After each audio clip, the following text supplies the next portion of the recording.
Story jam में आपका स्वागत है। यहाँ आप सुनेंगे कहानियाँ, कुछ नई, कुछ पुरानी, कुछ जानी, कुछ अनजानी।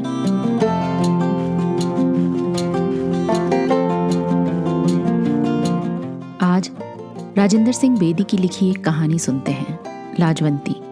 प्रोग्रेसिव राइटर्स मूवमेंट के स्तंभ राजेंद्र सिंह बेदी पार्टीशन के बाद बंबई चले आए, जहां उन्होंने हिंदी फिल्मों में डायरेक्टर, स्क्रीन राइटर और डायलॉग राइटर के तौर पर योगदान दिया।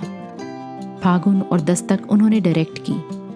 इसके अलावा ऋषिकेश मुखर्जी की फिल्में अभिमान, अनुपमा और सत्यकाम और बिमल रॉय की मधुमती के लिए उन्होंने डायलॉग्स लिखे। बतौर डायलॉग राइटर उनकी बहुत सी फिल्में अब क्लासिक्स में गिनी जाती हैं। देवदास, मिर्जा गालिब, दाग। पार्टीशन के दौरान और उसके बारे में राजेंद्र सिंह बेदी ने बहुत सी कहानियां लिखी। एक विशाल ऐतिहासिक घटना तकसीम के 2 पार्टों में पिसने वाले नन्हे दिलों की कहानी, लाजवंती।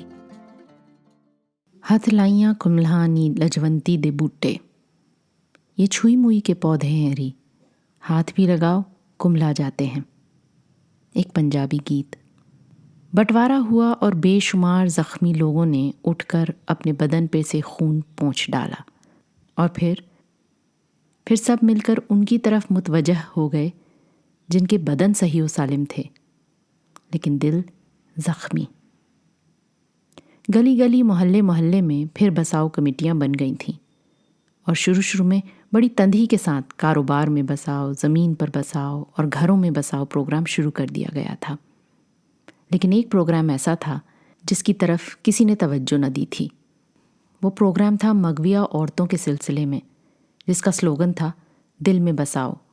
और इस प्रोग्राम की नारायण बाबा के मंदिर और उसके आसपास बसने वाले क़दामत पसंद तबके की तरफ से बड़ी मुखालफत होती थी।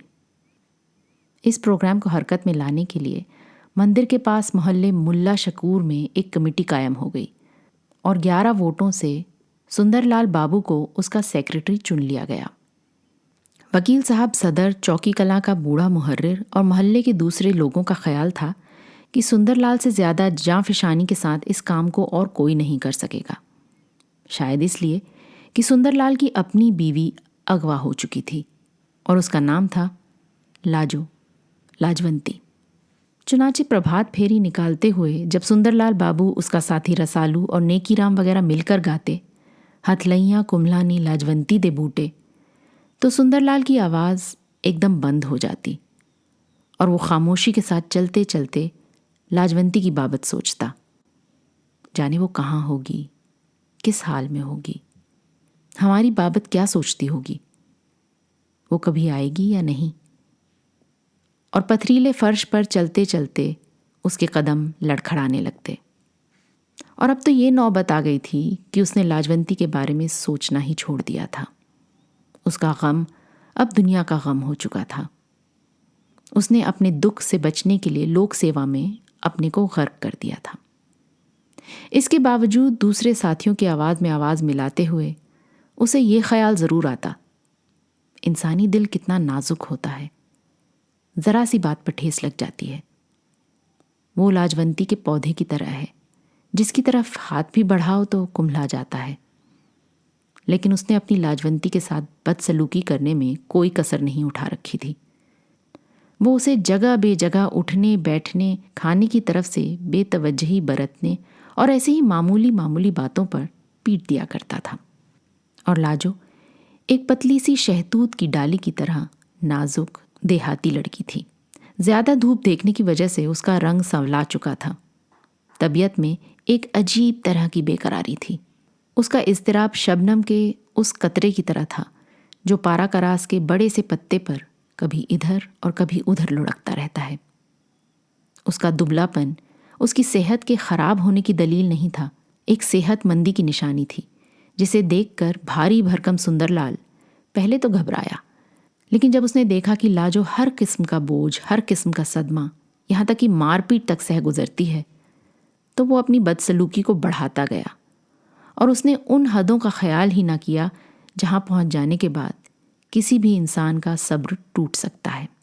उन हदों को धुंधला देने में लाजवंती खुद भी मुमित साबित हुई। चूँकि वो देर तक उदास न बैठ सकती थी, इसलिए बड़ी से बड़ी लड़ाई के बाद भी सुंदरलाल के सिर्फ एक बार मुस्कुरा देने पर वो अपनी हंसी न रोक सकती और लपक कर उसके पास चली आती और गले में बाहें डालकर कहती, फिर मारा तो मैं तुमसे नहीं बोलूँगी। साफ पता चलता था वो एकदम सारी मारपीट भूल चुकी है। गांव की दूसरी लड़कियों की तरह वो भी जानती थी कि मर्द ऐसा ही सुलूक करते हैं। बल्कि औरतों में कोई भी सरकशी करती तो लड़कियां खुद ही नाक पर उंगली रखकर कहती, ले वो भी कोई मर्द है भला, औरत जिसके काबू में नहीं आती। और ये मारपीट उनके गानों में भी चली गई थी। खुद लाजो गाया करती थी, मैं शहर के लड़के से शादी ना करूंगी, वो बूट पहनता है और मेरी कमर बड़ी पतली है। लेकिन पहली फुर्सत में लाजो ने शहर के ही एक लड़के से लौ लगा ली और उसका नाम था सुंदरलाल, जो एक बारात के साथ लाजवंती के गांव आया था और जिसने दूल्हे के कान में सिर्फ इतना कहा था, तेरी साली तो बड़ी नमकीन है यार, बीवी भी चटपटी होगी। लाजवंती ने सुंदरलाल की इस बात को सुन लिया था, मगर वो ये भूल गई थी कि सुंदरलाल कितने बड़े बड़े और भद्दे से बूट पहने हुए है और उसकी अपनी कमर कितनी पतली है। और प्रभात फेरी के समय ऐसी ही बातें सुंदरलाल को याद आईं और वो यही सोचता, एक बार, सिर्फ एक बार लाजो मिल जाए तो मैं सचमुच ही उसे दिल में बसा लूं और लोगों को बता दूं, उन बेचारी औरतों के अगवा हो जाने में उनका कोई कसूर नहीं, फसादियों का शिकार हो जाने में उनकी कोई गलती नहीं। वो समाज जो उन मासूम और बेकसूर औरतों को कबूल नहीं करता, उन्हें अपना नहीं लेता, एक सड़ा गला समाज है और इसे ख़त्म कर देना चाहिए। वो उन औरतों को घरों में आबाद करने की तलकीन किया करता और उन्हें ऐसा मर्तबा देने की प्रेरणा करता जो घर में किसी भी औरत, किसी भी माँ, बेटी, बहन या बीवी को दिया जाता है। फिर वो कहता, उन्हें इशारे और कनाए से भी ऐसी बातें याद नहीं दिलानी चाहिए जो उनके साथ हुई, क्योंकि उनके दिल ज़ख्मी हैं, वो नाजुक हैं, छुई मुई की तरह, हाथ भी लगाओ तो कुम्भला जाएंगी। गोया दिल में बसाओ प्रोग्राम की अमली जामा पहनने के लिए मोहल्ला मुल्ला शकूर की इस कमेटी ने कई प्रभात फेरियां निकाली। सुबह 4-5 बजे का वक्त उसके लिए मौजू तरीन वक्त होता था। ना लोगों का शोर, ना ट्रैफिक की उलझन। रात भर चौकीदारी करने वाले कुत्ते तक बुझे हुए तंदूरों में सर देकर पड़े होते थे। अपने अपने बिस्तरों में दुबके हुए लोग प्रभात फेरी वालों की आवाज़ सुनकर सिर्फ इतना कहते, ओह वो मंडली वाले हैं। और फिर कभी सब्र कभी तुनुक मिजाजी से वो बाबू सुंदरलाल का प्रोपेगेंडा सुना करते। वो औरतें जो बड़ी महफूज इस पार पहुंच गई थीं, गोभी के फूलों की तरह फैली पड़ी रहती और उनके खाविंद उनके पहलू में डंठलों की तरह अकड़े पड़े पड़े प्रभात फेरी के शोर को सुनते और मिनमिनाते चले जाते। यहाँ कहीं कोई बच्चा थोड़ी देर के लिए आंखें खोलता और दिल में बसाओ की फरियादी प्रोपेगेंडे को सिर्फ एक गाना समझकर फिर सो जाता। लेकिन सुबह के समय कान में पड़ा हुआ शब्द बेकार नहीं जाता। वो सारा दिन एक तकरार के साथ दिमाग में चक्कर लगाता रहता है और बाज़ वक्त तो इंसान उसके मायने को भी नहीं समझ पाता, पर गुनगुनाता चला जाता है।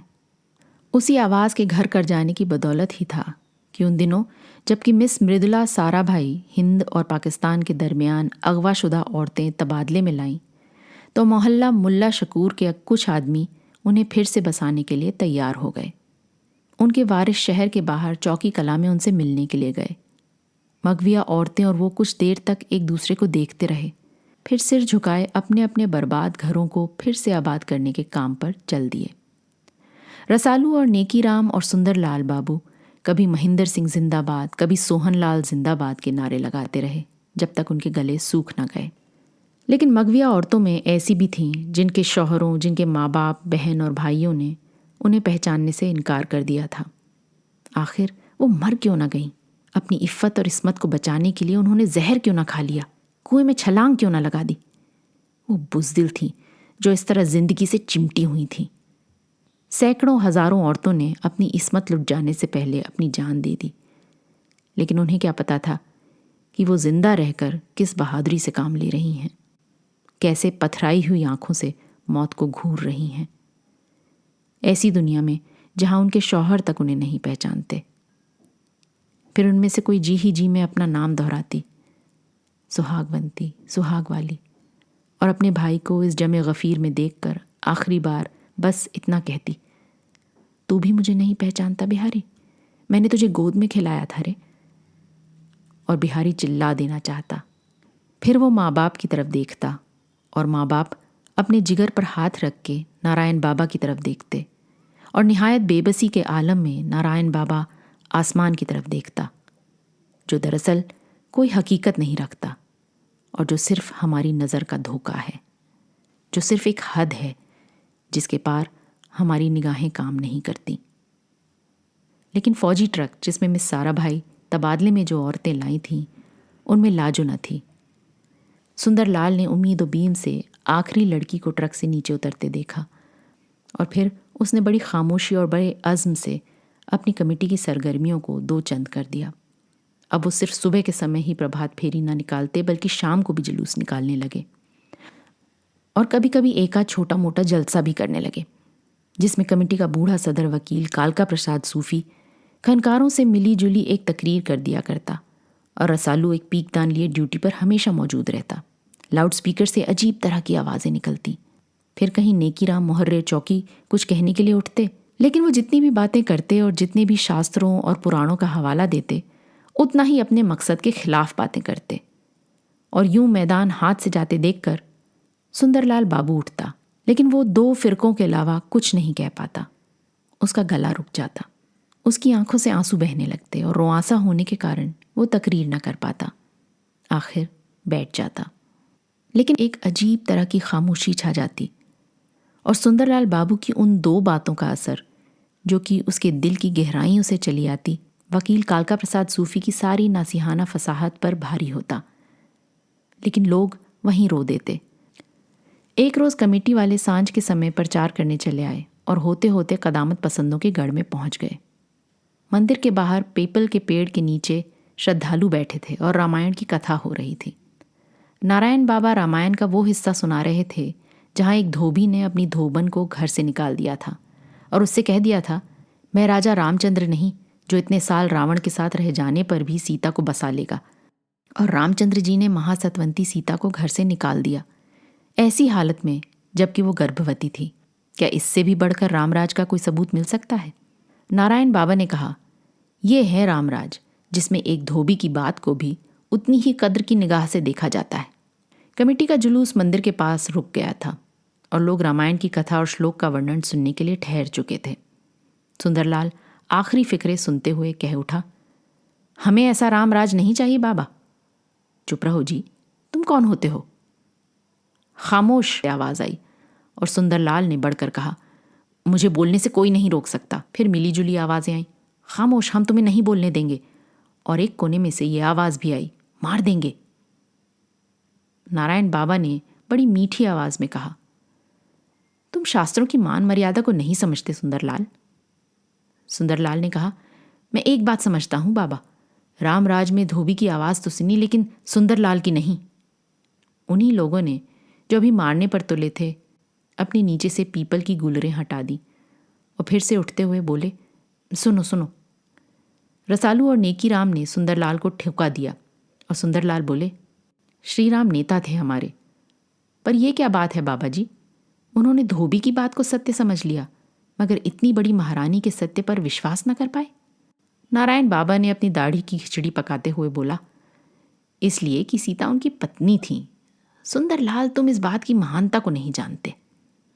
हाँ बाबा, सुंदरलाल बाबू ने कहा, इस संसार में बहुत सी बातें हैं जो मेरी समझ में नहीं आती, पर मैं सच्चा रामराज उसे समझता हूँ जिसमें इंसान अपने आप पर भी जुल्म नहीं कर सकता। अपने आप से बेइंसाफ़ी करना उतना ही बड़ा पाप है जितना किसी दूसरे से बेइंसाफ़ी करना। आज भी भगवान राम ने सीता को घर से निकाल दिया है इसलिए कि वो रावण के पास रह गई है। इसमें क्या कसूर था सीता का? क्या वो भी हमारी बहुत सी माँ बहनों की तरह छल और कपट की शिकार न थी? इसमें सीता के सत्य और असत्य की बात है या राक्षस रावण के वहशीपन की? आज हमारी सीता निर्दोष घर से निकाल दी गई है। सीता, लाजवंती। और सुंदरलाल बाबू ने रोना शुरू कर दिया। रसालू और नेकीराम ने तमाम वो सुर्ख झंडे उठा लिए जिन पर आज ही स्कूल के छोकरों ने बड़ी सफाई से नारे काट कर चिपकाए थे और फिर सब सुंदरलाल बाबू जिंदाबाद के नारे लगाते हुए चल दिए। और फिर बहुत सी आवाज़ें आईं, खामोश खामोश, और नारायण बाबा की महीनों की कथा अकारत चली गई। बहुत से लोग जुलूस में शामिल हो गए और उनके दरमियान कहीं सुंदरलाल जा रहा था। उसकी आंखों में अभी तक आंसू बह रहे थे। आज उसके दिल को बड़ी ठेस लगी थी और लोग बड़े जोश के साथ एक दूसरे के साथ मिलकर गा रहे थे, हथलैयां कुम्हलानी लाजवंती दे बूटे। अभी गीत की आवाज़ लोगों के कानों में गूंज रही थी कि लालचंद दौड़ा दौड़ा आया और अपनी चादर में हाथ फैलाए हुए बोला, बधाई हो सुंदरलाल। सुंदरलाल ने मीठा गुड़ चिलम में रखते हुए कहा, किस बात की बधाई लालचंद? मैंने लाजो भाभी को देखा है। सुंदरलाल के हाथ से चिलम गिर गई और मीठा तंबाकू फर्श पर गिर गया। कहाँ देखा है? उसने लालचंद को कंधों से पकड़ते हुए पूछा और जल्द जवाब न पाने पर झिंझोड़ दिया, वाघा की सरहद पर। सुंदरलाल ने लालचंद को छोड़ दिया और इतना सा बोला, कोई और होगी। लालचंद ने यकीन दिलाते हुए कहा, नहीं भैया, वो लाजो ही थी, लाजो। तुम उसे पहचानते भी हो? सुंदरलाल ने फिर मीठे तंबाकू को फर्श पर से उठाते हुए हथेली पर मसलते हुए पूछा, और ऐसा करते हुए उसने रसालू की चिलम हुक्के पर से उठा ली और बोला, भला क्या पहचान है उसकी? एक तेंदुला ठोटी पर है, दूसरा गाल पर। हाँ हाँ हाँ, और सुंदरलाल ने खुद ही कह दिया, तीसरा माथे पर। वो नहीं चाहता था अब कोई खदशा रह जाए और एकदम उसे लाजवंती के जाने पहचाने जिस्म के सारे तेंदुले याद आ गए जो उसने बचपन में अपने जिस्म पर बनवा लिए थे, जो उन हल्के हल्के सब्ज दानों के मानिंद थे जो छुई मुई के पौधे के बदन पर होते हैं और जिसकी तरफ इशारा करते ही वो कुम्हलाने लगते हैं। बिल्कुल उसी तरह उन तेंदुलों की तरफ उंगली करते ही लाजवंती शर्मा जाती थी और गुम हो जाती थी, अपने आप में सिमट जाती थी, गोया उसके सब राज किसी को मालूम हो गए हों, किसी नामालूम खजाने के लुट जाने से मुफलिस हो गई हो। सुंदरलाल का सारा जिस्म में एक अनजाने खौफ, एक अनजानी मोहब्बत और उसकी मुकद्दस आग में फूंकने लगा। उसने फिर से लालचंद को पकड़ लिया और पूछा, लाजो वाघा कैसे पहुंच गई? लालचंद ने कहा, हिंद और पाकिस्तान में औरतों का तबादला हो रहा था ना। फिर क्या हुआ? सुंदरलाल ने उकड़ू बैठते हुए कहा, क्या हुआ फिर? रसालू भी अपनी चारपाई पर उठ बैठा और तंबाकू नोशों की मखसूस खांसी खांसते हुए बोला, सचमुच आ गई है लाजवंती भाभी। लालचंद बोला, वाघा पर 16 औरतें पाकिस्तान ने दी और उसके एवज में 16 औरतें ले ली, लेकिन एक झगड़ा खड़ा हो गया। हमारे वॉलंटियर एतराज़ करने लगे कि तुमने जो औरतें दी हैं उनमें अधेड़, बूढ़ी और बेकार औरतें ज़्यादा हैं।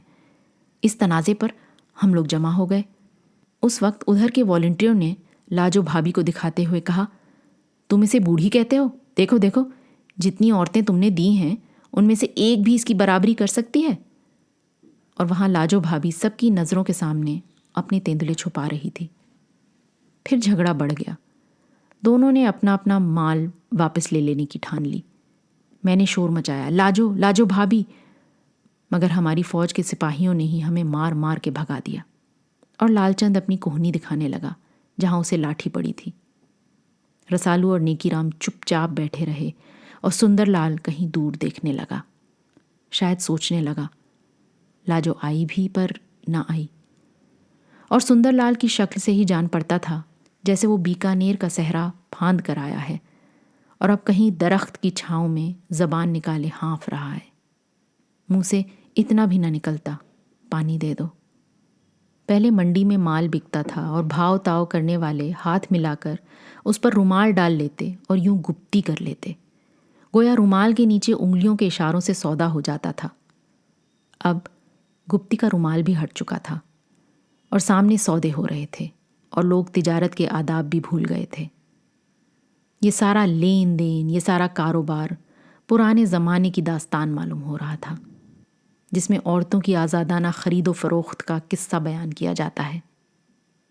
सुंदरलाल अमृतसर सरहद जाने की तैयारी कर ही रहा था कि उसे लाजो के आने की खबर मिली। एकदम ऐसी खबर मिल जाने से सुंदरलाल घबरा गया। उसका एक कदम फौरन दरवाजे की तरफ बढ़ा, लेकिन वो पीछे लौट आया। उसका जी चाहता था वो रूठ जाए और कमेटी के तमाम प्लेकार्डों और झंडियों को बिछाकर बैठ जाए और फिर रोए, लेकिन वहाँ जज्बात का यूं मुजाहिरा मुमकिन न था। अब लाजो सामने खड़ी थी और एक खौफ के जज्बे से कांप रही थी। वही सुंदरलाल को जानती थी, उसके सिवा कोई न जानता था। वो पहले ही उसके साथ ऐसा सुलूक करता था और अब जबकि वो एक गैर मर्द के साथ जिंदगी के दिन बिताकर आई है, न जाने क्या करेगा। सुंदरलाल ने लाजो की तरफ देखा। वो खालिस इस्लामी तर्ज का लाल दुपट्टा ओढ़े थी और बाएं बुक्कल मारे हुए थी। दूसरी औरतों में घुल मिल जाने और बिलाखिर अपने सयाद के दाम से भाग जाने की आसानी थी। वो सुंदरलाल के बारे में इतना सोच रही थी कि उसे कपड़े बदलने या दुपट्टा ठीक ओढ़ने का ख्याल न रहा। वो हिंदू और मुसलमान की तहजीब के बुनियादी फ़र्क दाएं बुक्कल और बाएं बुक्कल में इम्तियाज़ करने से कासिर रही थी। अब वो सुंदरलाल के सामने खड़ी थी और कांप रही थी, एक उम्मीद और एक डर के जज्बे के साथ। सुंदरलाल को धचका सा लगा। उसने देखा लाजवंती का रंग कुछ निखर गया था और वो पहले की बनिस्बत कुछ तंदुरुस्त नजर आ रही थी। नहीं, वो मोटी हो गई थी। सुंदरलाल ने जो कुछ लाजो के बारे में सोच रखा था वो सब गलत था। वो समझता था कि गम में घुल जाने के बाद लाजवंती बिल्कुल मरियल हो चुकी होगी और आवाज़ उसके मुंह से निकाले ना निकलती होगी। इस ख्याल से कि वो पाकिस्तान में बड़ी खुश रही है, उसे बड़ा सदमा हुआ। लेकिन वो चुप रहा, क्योंकि उसने चुप रहने की कसम खा रखी थी। अगरचे वो ये ना जान पाया कि इतनी खुश थी तो फिर चली क्यों आई। उसने सोचा शायद हिंद सरकार के दबाव की वजह से उसे अपनी मर्जी के खिलाफ यहाँ आना पड़ा। लेकिन एक चीज़ वो ना समझ सका कि लाजवंती का संवलाया हुआ चेहरा जर्दी लिए हुए था और गम, महज गम से उसके बदन के गोश्त को हड्डियों ने छोड़ दिया था। वो गम की कसरत से मोटी हो गई थी और सेहतमंद नजर आती थी, लेकिन ये ऐसी सेहतमंदी थी जिसमें 2 कदम चलने पर आदमी का सांस फूल जाता है। मगविया के चेहरे पर पहली निगाह डालने का तासुर कुछ अजीब सा हुआ, लेकिन उसने सब ख्यालात का एक मर्दानगी से मुकाबला किया। और भी लोग वहाँ मौजूद थे। किसी ने कहा, हम नहीं लेते मुसलमान की जूठी औरत। और ये आवाज़ रसालू, नेकीराम और चौकी कला के बूढ़े मुहर्रिर के नारों में गुम होकर रह गई। लाजवंती के चले आने पर भी सुंदरलाल बाबू ने दिल में बसाओ प्रोग्राम को जारी रखा। उसने कॉल और फेल दोनों एतबार से उसे निभा दिया था। और वो लोग जिन्हें सुंदरलाल की बातों में खाली, खोखली जज्बातियत नजर आती थी, कायल होना शुरू हुए। सुंदरलाल ने लाजो की स्वर्ण मूर्ति को अपने दिल के मंदिर में स्थापित कर लिया था और खुद दरवाजे पर बैठा उसकी हिफाजत करने लगा था। लाजो, जो पहले खौफ से सहमी रहती थी, सुंदरलाल को देखकर आहिस्ता आहिस्ता खुलने लगी। सुंदरलाल लाजवंती को अब लाजो के नाम से नहीं पुकारता था, वो उसे कहता था देवी। और लाजो एक अनजानी खुशी से पागल हुई जाती थी।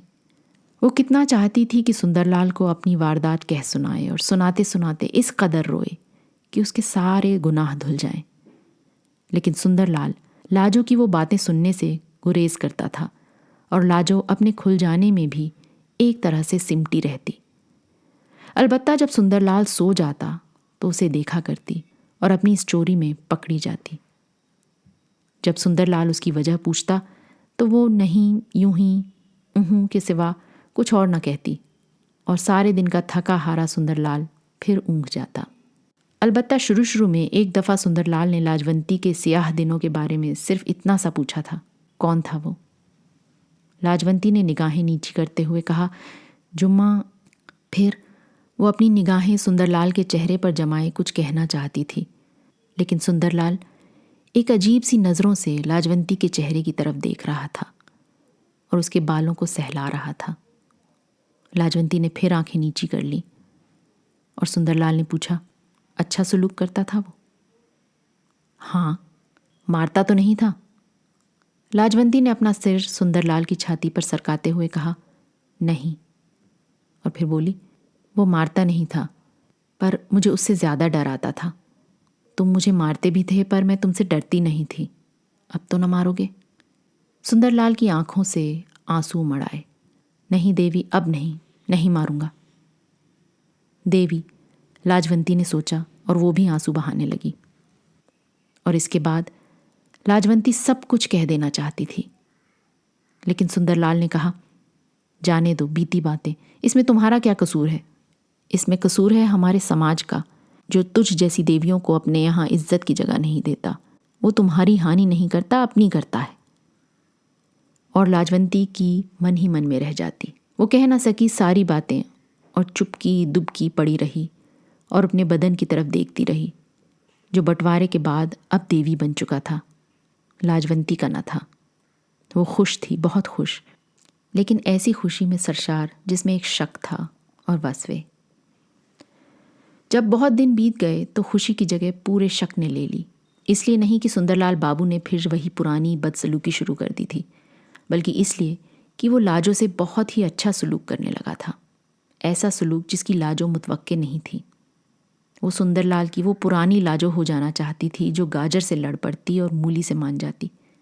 लेकिन अब लड़ाई का सवाल ही ना था। सुंदरलाल ने उसे ये महसूस करा दिया जैसे वो लाजवंती कांच की कोई चीज़ है जो छूते ही टूट जाएगी। और लाजो आईने में देखती और इस नतीजे पर पहुंचती कि वो और तो सब कुछ हो सकती है, पर लाजो नहीं हो सकती। वो बस गई पर उजड़ गई। सुंदरलाल के पास उसके आंसू देखने के लिए ना आंखें थीं और ना आहें सुनने के लिए कान।